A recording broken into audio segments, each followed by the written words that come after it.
નમસ્કાર દર્શક મિત્રો, કરંટ ટોપિક કાર્યક્રમમાં હું વિજય ગોસ્વામી આપનું સ્વાગત કરું છું.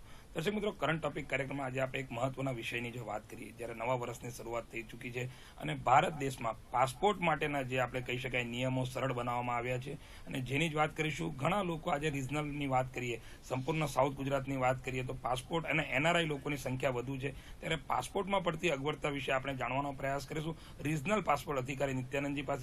नित्यानंद जी, स्वागत है हमारे स्टूडियो में. हाँ नित्यानंद जी, मैं ये कहना चाहूँगा कि अगर बात की जाए, बहुत सारे हम हिंदी में लोगों को जो सलाह देना चाहेंगे इस बारे में, क्योंकि बहुत सारे हिंदी भाषी भी हमारे दर्शक देखते हैं. तो पासपोर्ट की अगर बात की जाए, कुछ नए साल में लेके आए हुए है पासपोर्ट डिपार्टमेंट की बात कीजिए, विदेश मंत्रालय, क्या वो चीज़ है? देखिए, इस साल सबसे अच्छी बात ये हुई है कि हमने पासपोर्ट के लिए नियमों को काफ़ी सरल बनाने का प्रयास किया है. जो पहले कुछ अतिरिक्त दस्तावेज डॉक्यूमेंट्स की ज़रूरत पड़ती थी, उसको हमने हटा दिया है. कोशिश किया है सबसे सरल तरीके से पासपोर्ट जनरल पब्लिक को मिल सके. और ये सबके लिए जानना अहम है कि क्या क्या दस्तावेज की अब आवश्यकता पड़ती है, कौन कौन से दस्तावेज की आवश्यकताएं खत्म कर दी गई हैं, निरस्त कर दी गई हैं. पहला है डेट ऑफ बर्थ. और डेट ऑफ बर्थ के लिए पहले बर्थ सर्टिफिकेट प्रोड्यूस करना बहुत जरूरी होता था. कई बार जो लोग कहीं दूसरे प्रांत में जहां पैदा हुए, बहुत पहले पैदा हुए, वहां से बर्थ सर्टिफिकेट निकलवा कर लेकर आना उन्हें कठिन होता था. तो उसकी आवश्यकता को अब निरस्त कर दी गई है. अब बर्थ सर्टिफिकेट लाना जरूरी नहीं है. उसके बजाय वो आधार कार्ड में अगर डेट ऑफ बर्थ मेंशन्ड हो चल जाएगा, इलेक्शन आईडी में, किसी भी आईडी में डेट ऑफ बर्थ मेंशन्ड हो तो हम उससे भी काम चला सकते हैं. कौन कौन से डॉक्यूमेंट्स उसके लिए एप्लीकेबल हैं, बेस्ट है कि आप जाके एक बार वेबसाइट पे देख लें, क्योंकि किसी और के, मेरे या किसी और के कहने में आने से ज़्यादा बेहतर है वेबसाइट पे आप एक बार डॉक्यूमेंट लिस्ट देख लें कि बर्थ के लिए, डेट ऑफ बर्थ के लिए कौन कौन से डॉक्यूमेंट्स रिक्वायर्ड हैं. अब कई डॉक्यूमेंट्स बना दिए गए हैं बर्थ सर्टिफिकेट के अलावा. दूसरा है डिवोर्स, रिक्वायरमेंट ऑफ डिवोर्स. पहले क्या होता था, जब शादी के बाद मान लीजिए संबंध विच्छेद हो जाता था, उनको कोर्ट से जाके आदेश लेना पड़ता था, और उस कोर्ट से आदेश मिलने के बाद ही उनके पासपोर्ट से उनके स्पाउस का, हस्बैंड या वाइफ का नाम हटता था, या अगर दोबारा शादी कर रहे हैं तो नाम जोड़ा जाता था. ये आवश्यकता अब खत्म कर दी गई. अब उनको सिर्फ डिक्लेयर करना है कि आफ्टर डिवोर्स हमारे स्पाउस का नाम जो है वो बदल गया है. अब ये है मेल के केस में भी, फीमेल के केस में भी स्पाउस का नेम चेंज करने के लिए किसी डॉक्यूमेंट की जरूरत नहीं है. किसी कोर्ट के ऑर्डर को हम अपने आवेदन के साथ लगाने की जरूरत नहीं है. आप केवल फॉर्म पे डिक्लेयर कर दें कि आपके स्पाउस का नाम क्या है और हम वो ले लेंगे. यानी स्पाउस नाम के लिए अब कोई और डॉक्यूमेंट नहीं चाहिए. ये बहुत इंपॉर्टेंट था. खास करके यहाँ सूरत में बहुत से ऐसे केसेस थे जो पेंडिंग इसलिए हो गए हैं क्योंकि उसमें स्पाउस नेम का जरूरत था और उसके लिए कोर्ट के ऑर्डर्स की जरूरत थी. डेट ऑफ बर्थ और डिवोर्स के स्पाउस नेम, और स्पाउस नेम के बाद एक एडॉप्शन का प्रॉब्लम आता था. किसी समय जब कोई बच्चा था, उस समय उसको किसी और ने अडॉप्ट कर लिया. अब जिसने अडॉप्ट किया वो हर जगह उनके नाम लिखते जा रहा है अपने पेरेंट्स के नाम के कॉलम में, लेकिन जब बर्थ सर्टिफिकेट आता है तो वहां पे पेरेंट्स का नाम कुछ और है. वो परेशानी आती थी. तो उसको भी सरल बनाने के लिए अब एडॉप्शन डीड अगर है, अच्छी बात है. अगर एडॉप्शन डीड नहीं मिल पा रहा है तो सेल्फ डिक्लेरेशन एक दे दें कि इन्होंने हमें अडॉप्ट कर लिया था. हम उस सेल्फ डिक्लेरेशन के बेसिस पे भी एडॉप्शन के आपके मांग को मानते हुए आपके माता पिता का नाम जो भी आवश्यक होगा वो डाल देंगे. ये 3. और एक चौथी और अहम बात कि अब आपको किसी भी चीज के लिए जाकर एफिडेविट बनवाने की जरूरत नहीं है. Self declaration will be treated as good as affidavit. आप, हमारे एनेक्शर्स बदल गए हैं. पहले एनेक्शर्स जो हुआ करते थे A to N तक, कई एनेक्शर्स हटा दिए हमने, नए एनेक्शर्स आ गए हैं. और वो जो एनेक्शर्स हैं वो सेल्फ, मतलब प्लेन पेपर पे आपको लिखना है. उसको किसी वकील के यहाँ जाके, नोटरी के यहाँ जाके नोटराइज कराने की आवश्यकता नहीं. सेल्फ डिक्लेरेशन कर दीजिए, वो सफिशियंट है. तो इसलिए मैं आग्रह करूंगा कि हमारे जो भी एप्लीकेंट्स हैं वो साइट पे एक बार जरूर जाएं, देख लें कौन सा एनेक्शर उनके लिए एप्लीकेबल है, और वो पुराने वाले एनेक्शर से ना चले, नया वाला एनेक्शर डाउनलोड करें और उसी पे जो भी जगह है भर के और साइन करके वो जमा करा दें. वो सफिशियंट है, उनको कहीं कोर्ट में जाने की जरूरत नहीं है. ये 4 बहुत ही अहम परिवर्तन हुए हैं हमारे नियमों में, जिसके चलते कि पासपोर्ट काफी सरल हो गया है लेना. नित्यानंद जी, मैं ये कहना चाहूंगा कि भारत में अगर पहले पासपोर्ट लेना पड़ता था तो बहुत दिक्कतें आती थी और लोग पासपोर्ट को ऐसा समझते थे कि बहुत मतलब वो अहमियत वाली दस्तावेज एक थी जो लोगों को मिलने में काफी मुश्किल हो जाती है। लेकिन अभी की अगर बात करें तो बिल्कुल पासपोर्ट एकदम एक सरल तरीके से लोगों को मिलने लग गया।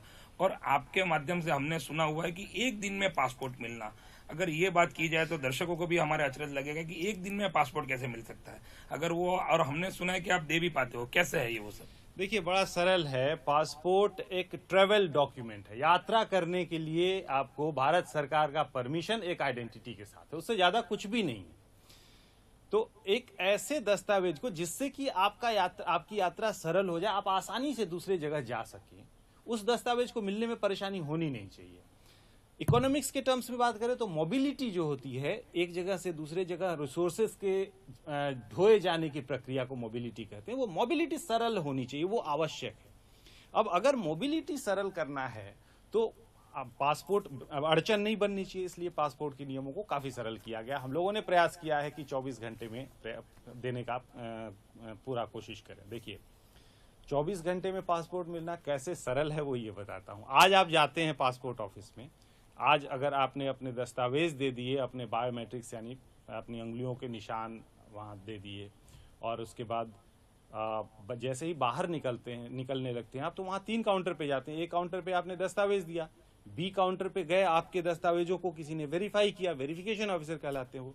फिर तीसरे काउंटर पे जाते हैं, वो सी काउंटर कहते हैं, वहाँ वो देख लेते हैं कि आपके विरुद्ध कहीं कोई कार्रवाई चल रही हो, या आपने पहले पासपोर्ट लिया और छुपाया तो नहीं है, कुछ भी अगर ऐसा नहीं है तो वो ग्रांट कर देते हैं। एक बार पासपोर्ट ग्रांट हो जाता है, पासपोर्ट ग्रांट होने में मुश्किल से आधे घंटे या 40 मिनट का समय लगता है।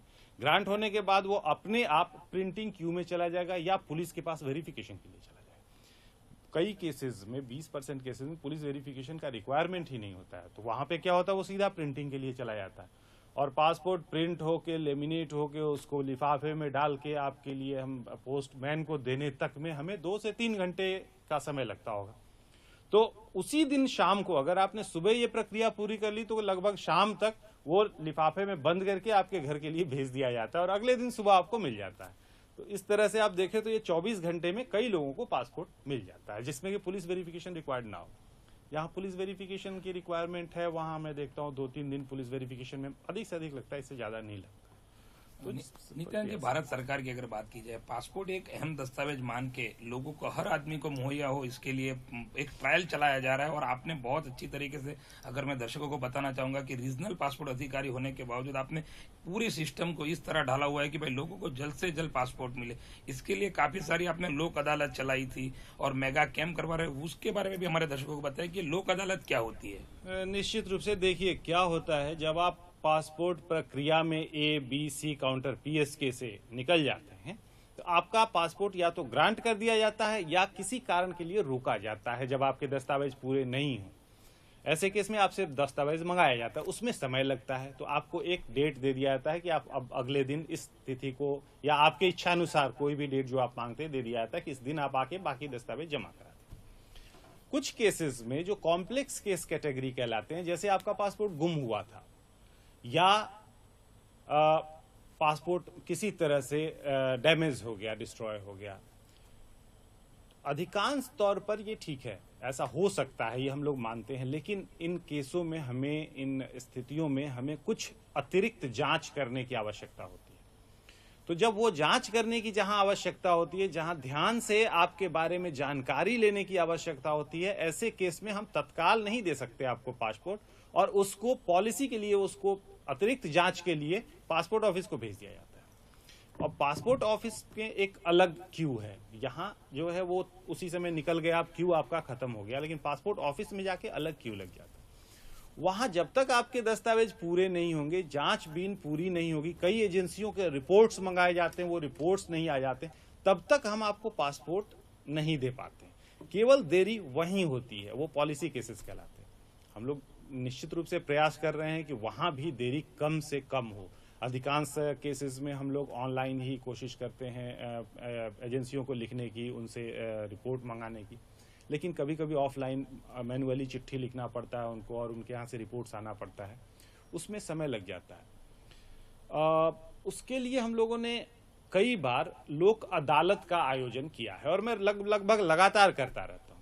इस लोक अदालत के प्रक्रिया में को हम जनरली आके यहीं आप लोगों के माध्यम से इनको बताते रहते हैं, जनता को बताते हैं, पब्लिक को बताते हैं। लोक अदालत सबके लिए नहीं होता। लोक अदालत क्या करते हैं, हम जो पुराने केसेस हैं काफी दिनों से पड़े हुए हैं, जिसपे या तो किसी कारण से जो एप्लीकेंट है, जो आवेदक है, वो नहीं आ पा रहा है, अपने दस्तावेज नहीं दे पा रहा है, या हमारी तरफ से हम लगातार उसको चिट्ठी नहीं लिख पा रहे हैं और उसे नहीं बुला पा रहे हैं, चाहे किसी कारण से जो भी हो, तो उसको हम एक अंतिम वार्निंग टाइप में या एक अंतिम चिट्ठी टाइप में दे देते हैं कि भाई आप आ जाइए, लोक अदालत में आ जाइए, और अगर आप आ जाते हैं तो या तो उसी दिन हम आपको पासपोर्ट ग्रांट कर देते हैं या फिर हम आपके आवेदन को बंद कर देते हैं, फाइल को क्लोज कर देते हैं। सर, ये कॉलर का प्रश्न आपके लिए आया हुआ है जी। हमारे कॉलर जी, आपका प्रश्न क्या है? हेलो जी, मेरे 2 प्रश्न हैं। पहला प्रश्न ये है कि जब पुलिस वेरिफिकेशन के लिए जब घर पे आती है तो जिसके नाम पे पासपोर्ट इशू करवाना है उनको घर पे रहना जरूरी है क्या? और दूसरा सवाल ये है कि जब पासपोर्ट घर पे डिलीवर होता है बन के, तो उसी टाइम पे पोस्टमैन पासपोर्ट, जब तक वो जिसका नाम का पासपोर्ट है वो व्यक्ति वहाँ पे हाजिर नहीं है तो घर के किसी व्यक्ति को नहीं देता है, तो ये भी जरूरी है क्या? ये बहुत हमारे जागृत नागरिक हाँ, बिल्कुल, बहुत अच्छा प्रश्न किया है आपने, बहुत अच्छा प्रश्न किया। मैं बताता हूँ। पहली बात, पुलिस का काम क्या है? पुलिस ये देखना चाहती है कि आप भारत के नागरिक हैं कि नहीं। इसको स्पष्ट करने के लिए अगर वो एप्लीकेंट अवेलेबल ही नहीं होगा तो उसके फोटोग्राफ्स को वो नहीं समझ पाएंगे, देख पाएंगे कि ये कौन सा इंसान है जिसका नाम ये है। तो इसलिए शायद प्रेजेंस जरूरी होगी पुलिस के लिए। दूसरा, पुलिस एड्रेस को वेरीफाई करता है, ये देखता है, क्रिमिनलिटी पॉइंट ऑफ व्यू से देखता है कि इन पर कोई क्रिमिनल केस चल रहा है कि नहीं। तो पुलिस के जिम्मे कई जिम्मेदारियां हैं जो कि पुलिस को निभानी है, और इसके लिए अगर पुलिस आपसे कुछ डॉक्यूमेंट्स का आग्रह करती है, प्रेजेंट रहने का आग्रह करती है, आसपास के लोगों से पूछताछ करती है, तो उसको कम करना शायद पासपोर्ट नियमों में ज्यादा लचीलापन लाना होगा, जिसका कि वो लोग जो कि गलत काम करना चाहते हैं लाभ उठाने का प्रयास कर सकते हैं। इसलिए पुलिस जो दस्तावेज मांगती है या आपका प्रेजेंस मांगती हो तो वो उचित और जायज है। नितिन जी, शायद मेरे ख्याल से थोड़ा एक रोकना चाहूंगा उन्हीं के बात में कि ये पुलिस वेरिफिकेशन का जो मसला है उसी के कारण लोग पासपोर्ट लेने में थोड़ा डिले करते हैं, ऐसा लग रहा है ये थोड़ा सा। नहीं, जो लोग, देखिए, अधिकांश आवेदक जो हैं वो जेन्युइन हैं। जो जेन्युइन लोग हैं उनको कुछ भी चिंता करने की जरूरत नहीं है। पुलिस जानती है इस चीज को, वो अपना कार्य कर रही है, ये निश्चित है। जो लोग इनजेन्युइन हैं उनको हमें अलग करना है, उनको पकड़ना है। सिर्फ पुलिस की जांच उन्हीं लोगों के लिए है, तो इसलिए इस चीज को समझें आप। पुलिस की जांच के सहयोग में अगर मदद कर रहे हैं तो कोई परेशानी नहीं है, और इससे ज्यादा विलंब नहीं होता। 2 से 3 दिन में पुलिस अपना काम कर लेती, ये निश्चित है। इसलिए ज्यादा विलंब नहीं होता, ये मैं नहीं कहूंगा पुलिस जांच में, और ये आवश्यक है, ये जरूर माने इस चीज को। और दूसरा सवाल, हमारे जो जागृत नागरिक है, पोस्ट जो मैन होता है वो उसी आदमी को देता है कि जिसके नाम का पासपोर्ट है। आप अगर लिफाफे को ध्यान से पढ़ेंगे तो उसमें लिखा भी रहता है यह केवल उसी व्यक्ति को दिया जाए जिसके नाम से है। तो वो इनफैक्ट एक आईडी देखता है जिसको डिलीवर कर रहा है उसका, और फिर उनको दे देता है। पोस्टमैन का ये काम भी बिल्कुल सही है। ये एक एड्रेस वेरिफिकेशन, जो पता है उसका हम लोग वेरिफिकेशन करने का एक और तरीका है, ये दूसरा चरण है, जिसमें कि जब उसी एड्रेस पर उसको दिया गया, ये निश्चित हो गया कि वो वहीं रहता है। नहीं तो क्या होगा कि आप गलत पता देके भी कुछ लोग प्रयास करेंगे पासपोर्ट ले लेने का, उसको अवॉइड करने की। इसीलिए हम लोग पासपोर्ट कभी पासपोर्ट ऑफिस से नहीं देते हैं। पासपोर्ट हमेशा ही डिलीवर किया जाता है, और पोस्टमैन बाकायदा घर पे जाके देता है उनको कि आप यहाँ रहते हैं तो यहीं पासपोर्ट लीजिए। इसलिए उसका रहना बहुत जरूरी है। मैं बिल्कुल नहीं चाहूंगा कि पोस्टमैन किसी को बिना उसके प्रेजेंस के देखे, उस पर इसलिए नोटिस लिखा हुआ है, आप ध्यान से देखें। नितिन जी, अगर ये बात कहना चाहेंगे, आप रीजनल पासपोर्ट अधिकारी के तौर पे आपने बहुत सारे लोक अदालत की, मेगा कैंप की, आपको क्या लगता है कि लोग, आम आदमी पासपोर्ट के लिए आवेदन करता है, लेकिन ऐसी कौन सी छोटी गलती करता है जिसके लिए वो पासपोर्ट से मतलब वंचित तो नहीं कहा जाएगा लेकिन डिले कर लेता है? तो वो चीज हमारे दर्शकों को समझाना चाहिए। बहुत ही आवश्यक है आज के डेट में ये जानना। देखिए, सबसे पहले नाम लिखना। विजय भाई, अगर मैं आप ही से पूछूं कि आप अपना आई कार्ड दिखाइए, तो हो सकता है मुझे आई कार्ड में लिखा मिलेगा विजय कुमार या विजय लाल, जबकि हम लोग आपको प्यार से विजय भाई कहते हैं। जब आप फॉर्म भर रहे होते हैं तो आप वो नाम नहीं भरें जो नाम आपको प्यार से लोग बुलाते हैं। आप वो नाम भरें जो आपके आईडी में लिखा हुआ है, आपके पैन कार्ड में लिखा है, या आपके आधार में लिखा है, या आपके इलेक्शन आईडी में लिखा है। जो नाम आपके दस्तावेज में है आप उस नाम को लिखें। लोग यही गलती करते हैं, नाम में विजय लाल लिखा हुआ है या विजय कुमार लिखा हुआ है आइडेंटिटी में, यहाँ विजय भाई लिख देंगे। ये एक बहुत बड़ी गलती जो नहीं करनी चाहिए। इसके चलते काफी विलंबित हो जाता है पासपोर्ट की प्रक्रिया में भी परेशानी आती है। दूसरा, मम्मी पापा का नाम। मम्मी पापा का नाम, आपके मम्मी पापा का नाम आपसे मैं पूछूं तो आप जो जानते हैं वो बताएंगे अपने नॉलेज से। आपने कभी उनका आईडी देखा? अगर आपके पापा को कोई कुछ लोग भाई से संबोधित करते हों और एक्चुअली उनके आईडी में कुमार हो तो क्या होगा? अंतर आ जाएगा। आप जो आईडी सबमिट कर रहे हैं उसमें कुछ और है और आपने लिखा वो और है। इसलिए हमेशा जो कॉलम्स आप भर रहे हैं पासपोर्ट के एप्लीकेशन में, उन कॉलम्स के आईडीज को सामने रखें, देखें, और उसमें जो लिखा है as it is. Spelling mistake भी मत कीजिए। कई बार एस और एसएच में भी लोग गलती करके आते हैं और उसके चलते भी विलंब हो जाता है। कोई स्पेलिंग मिस्टेक नहीं, जो लिखा हुआ है एज इट इज ऐसे ही यहां लिख दे, कोई परेशानी नहीं होगी। ये सबसे बड़ी आवश्यकता है आप लोगों को फॉर्म भरते समय ध्यान देने की। और अगर ये ध्यान से आप भरेंगे तो मैं निश्चित रूप से आपको बता सकता हूं पासपोर्ट में कोई विलंब नहीं होगा। और ये 24 घंटे की जो हम बात कर रहे हैं उतने में आपको पासपोर्ट मिल जाया करेगा। अधिकांश मतलब मे बी की जो पासपोर्ट रुकने वाले हैं उसमें अगर मैं कहूं तो 30-35% ऐसे केसेस होते होंगे जो कि ऐसी गलतियों के चलते रुकते हैं। ये बहुत छोटी गलती है, लिखने में गलती हो गई, उसके चलते हमें पेनाल्टी भी कई बार लगानी पड़ती है, क्योंकि हो सकता है उन्होंने मिस इन्फॉर्म जानबूझकर ऐसा करने का कोशिश किया हो किसी ने। ये हमारे लिए कहना बहुत कठिन है कि वो अनजाने में हो गया है जानबूझ के हुआ। तो इस चीज को ध्यान में रखते हुए मैं कहूंगा आईडी यूं सामने रखिए और उसमें का डिटेल्स सीधा सीधा भरते जाइए, आपको कोई गलती नहीं आएगी, कोई परेशानी। नित्यानंद जी, आपने सही बात की है कि भाई लोगों को जो भी अपने डॉक्यूमेंट से एक बार ठीक से वेरीफाई करके फिर अगर आवेदन करते हैं, लेकिन लोग 3-4 डॉक्यूमेंटेशन साथ में लेके आते हैं और इसी उलझन में कौन से डॉक्यूमेंट में से क्या लिखेंगे, कौन से डॉक्यूमेंट में से अगर उनके जन्म की बात की जाए, प्लेस की बात की जाए, उसमें अलग लिखा हुआ रहता है, तो ये ढेर सारी उलझन होती है। तो लोगों को अगर एड्रेस की भी बात की जाए उसमें भी आप क्या जानकारी देना चाहिए? बिल्कुल बिल्कुल। देखिए, ये एक बार फिर से कहूं कि डॉक्यूमेंट को सामने रखिए। अब कौन सा डॉक्यूमेंट सामने रखना है?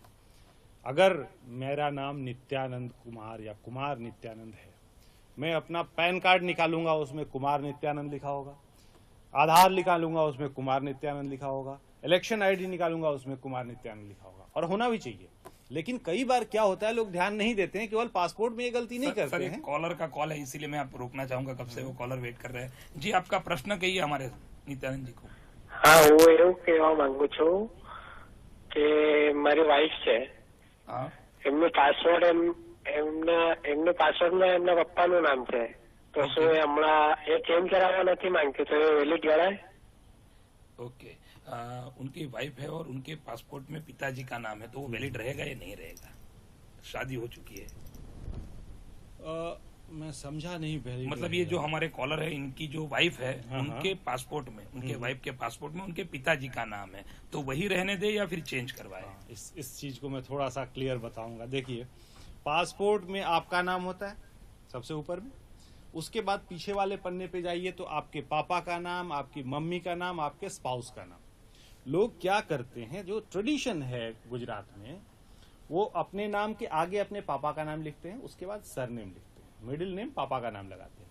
अब जहां तक मैं समझ पा रहा हूं इस केस में कि मिडिल नेम, इनकी वाइफ का मिडिल नेम पापा का नाम है। यस, ये देखिए, प्योरली आपकी वाइफ पे डिपेंड करता है कि वो क्या नाम रखना चाहती है। मिडिल नेम अपने पापा का रखना चाहती है या अपने हस्बैंड का रखना चाहती है, वो जो भी चाहे रख सकती हैं, ये उनका अपना अधिकार है, उनका अपना नाम उनका अधिकार है।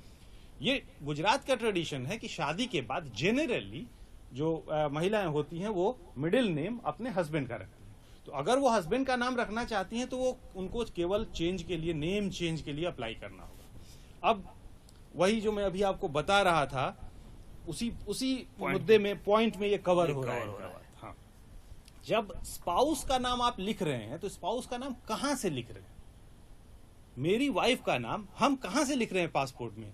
किसी न किसी हमारे वाइफ के दस्तावेज में, उसके आईडी में वो नाम लिखा होगा, वही उसका नाम हो सकता है। अगर 3 आईडी है मेरे पास और तीनों अलग अलग नाम है तो मैं गलत इंसान हो सकता हूं, ये क्यों नहीं स्वीकार करते आप? मैं सही इंसान तब हूं जब हर जगह मेरा नाम एक ही है, और जब हर जगह एक ही होगा तो फिर ये गलती नहीं आएगी। इसलिए अगर किसी कारण से किसी दस्तावेज में नाम गलत आ गया तो उसे सुधरवा लें। अब स्पाउस का नेम क्या होगा? अपने फादर के साथ उसने आपकी वाइफ ने नाम रखा हुआ होगा। अगर वो चेंज कराना चाहती है तो पहले वो अपने दस्तावेज में और अपना नाम बदलवा के मिडिल नेम जो है वो आपका नाम डाल लें। उनका नाम बन गया अब आपके नाम के साथ, तब आप कह सकते हैं, क्लेम कर सकते हैं कि मेरी स्पाउस का नाम, मेरी वाइफ का नाम ये है और यही हमारे पासपोर्ट में दिया जाए, और वो बिल्कुल निश्चित रूप से मिल सकता है। तो ये एक बहुत प्रक्रिया है जो आप सोचेंगे तो आपको बिल्कुल समझ में आएगा। जो आपने कहा ना कि कई दस्तावेज में अलग अलग लिखे होते हैं, ये बहुत बड़ी परेशानी। लोगों को ऐसा करना नहीं चाहिए, गलत है। एक आदमी मल्टीपल आइडेंटिटी लेकर ना घूमे, तो आप अपने दस्तावेज ठीक करा लीजिए, हर जगह एक ही नाम होना चाहिए। एक कॉलर हमारे से जुड़े हुए हैं जो आपसे प्रश्न करना चाहते हैं। जी, आपका प्रश्न कहिए नित्यानंद जी को। Hello hello. हाँ, आपका प्रश्न कहिए नित्यानंद जी को।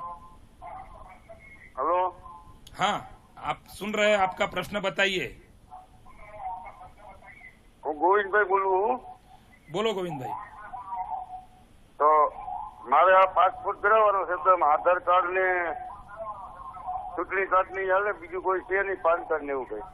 हाँ चलो ठीक। हाँ, इनका प्रश्न है कि भाई सिर्फ आधार कार्ड है तो उससे हमारा पासपोर्ट निकल जाएगा? हाँ, आधार कार्ड में अगर आपका नाम सही सही लिखा हुआ है, डेट ऑफ बर्थ सही सही लिखा हुआ है, जहां तक मैं सोच सकता हूं कि अगर आधार कार्ड है मतलब सब कुछ सही है उसमें, तो बिल्कुल बन सकता है। उस पर आपका आज का पता लिखा होगा, वर्तमान पता, आपका नाम लिखा होगा, आपका डेट ऑफ बर्थ लिखा होगा, बाकी चीजें आप सादा पन्ने पर डिक्लेयर कर देंगे और आपका पासपोर्ट बन जाएगा। क्यों नहीं बनेगा? मतलब नए नियमों में बिल्कुल बच जाएगा, इतना सरल हो क्या बात है सर, आपने ये जो बात कही है कि नए नियमों के कारण आप पासपोर्ट, एक आधार कार्ड या कोई भी एक आइडेंटिटी से अगर आपका पासपोर्ट बन जाने लग गया है तो एक बहुत बड़ी बात है। सर, हमारे जो दर्शकों को अगर कार्यक्रम के अंत की तरफ हम लोग जा रहे हैं तो हम बताना चाहेंगे कि पासपोर्ट अगर आसानी से लेना है, बस कुछ ज्यादा झंझट ना पालते हुए, तो ऐसा कौन सा डॉक्यूमेंट उनको एक लेके आना चाहिए कि जिससे अगर रेसिडेंस भी आ जाता है, आधार कार्ड में हो या कोई भी एनी डॉक्यूमेंट्स? आधार, मैं सबसे पहले नाम लूंगा आधार कार्ड का। आधार कार्ड में उनका नाम होता है, father's name, mother name, spouse name नहीं होता है। स्पाउस नेम के लिए हम कोई डॉक्यूमेंट आपसे मांगते ही नहीं, आप जो फॉर्म में भर देंगे हम स्वीकार कर लेते हैं। मम्मी और पापा का नाम भी आप डिक्लेयर कर देते हैं, हम स्वीकार कर लेते हैं। तो अगर केवल आधार कार्ड है, उसमें डेट ऑफ बर्थ आपका लिखा हुआ है सही सही, वो आपके लिए बिल्कुल सही है। लेकिन तब आप आधार के ही अनुकूल आपके बाकी डॉक्यूमेंट्स भी अगर हैं तो होने चाहिए। कई बार क्या होता है, आधार कार्ड में डेट ऑफ बर्थ कुछ और है, इलेक्शन आईडी में डेट ऑफ बर्थ कुछ और है, किसी और डॉक्यूमेंट में जैसे स्कूल लिविंग सर्टिफिकेट में डेट ऑफ बर्थ कुछ और है। ये मल्टीपल आइडेंटिटी का मतलब ये हो गया कि कुछ न कुछ आप गलत रख रहे हैं, छुपा रहे हैं। सब कुछ एक कर लीजिए, लेकिन आप हमारे पास अगर आते हैं तो हम स्वीकार करेंगे कि जो डॉक्यूमेंट आप लेकर आए वो ऑथेंटिक है, वो सही है, और उसके आधार पर हम बिल्कुल आपको पासपोर्ट देंगे। तो अगर एक ही डॉक्यूमेंट की बात करें तो निश्चित रूप से आधार बहुत इंपॉर्टेंट हो जाता है। या सेकंड में कहूं इलेक्शन आईडी, हालांकि इलेक्शन आईडी में कई बार डेट ऑफ बर्थ मेंशन्ड नहीं होता, लेकिन अगर इलेक्शन आईडी में डेट ऑफ बर्थ मेंशन्ड हो तो इलेक्शन आईडी भी एक मात्र ऐसा डॉक्यूमेंट बन सकता है जिसके आधार पर आपको पासपोर्ट मिल सकता है। सर, पासपोर्ट की अगर बात की जाए तो आप बहुत सारे लोग, लोक अदालत की बात की जाए, कैंप है, ऐसे अगर होते हैं जब पासपोर्ट आपकी तरफ से, तब ध्यान नहीं देते, लेकिन बाद में जब उनको छोटी छोटी बातों के लिए फिर आप पासपोर्ट कचहरी आना पड़ता है, तो क्यों ऐसा ना हो कि वो जिस टाइम पे आपके जैसी, अगर लोक अदालत की बात की जाए, पासपोर्ट कैंप की बात की जाए, या फिर जो ऑनलाइन आपका सबमिशन होता है उसको ध्यान से पढ़े, उसके बारे में हमारे दर्शकों को क्या मैसेज देना चाहेंगे? मैं यही कहूंगा कि आप केवल ध्यान देते रहें आप लोग कि कब अदालत हो रहा है। अगर ज्यादा कॉम्प्लेक्स केस है तो अदालत में हम निपटा लेते हैं उसको, क्योंकि एक एप्लीकेंट पे हम बहुत ज्यादा समय नहीं दे पाते हैं जब भी वो हमारे यहाँ पूछताछ करने के लिए आते हैं। पूछताछ की प्रक्रिया में ही कई बार लोग चाहते हैं कि उनके पासपोर्ट का निपटारा कर दिया जाए। हम प्रयास भी करते हैं, लेकिन स्वीकार करें ये संभव हर बार नहीं हो पाता। ऐसे में बहुत अच्छा है आप अदालत जब भी बुलाया जाए तो जिन जिन लोगों को बुलाया जाता है वो अदालत में आए, और अदालत में हम निश्चित रूप से उनके किसी परेशानी का निराकरण करने का प्रयास करते हैं। हमारा प्रयास यही होता है कि हम आपको पासपोर्ट दें, आपकी फाइल बंद करें, हमारा प्रयास कभी नहीं है। लेकिन डॉक्यूमेंट्स के, दस्तावेजों के अभाव में या आपके तरफ से कुछ भी बताए जाने के अभाव में हमें आपकी फाइल बंद करना पड़ता है।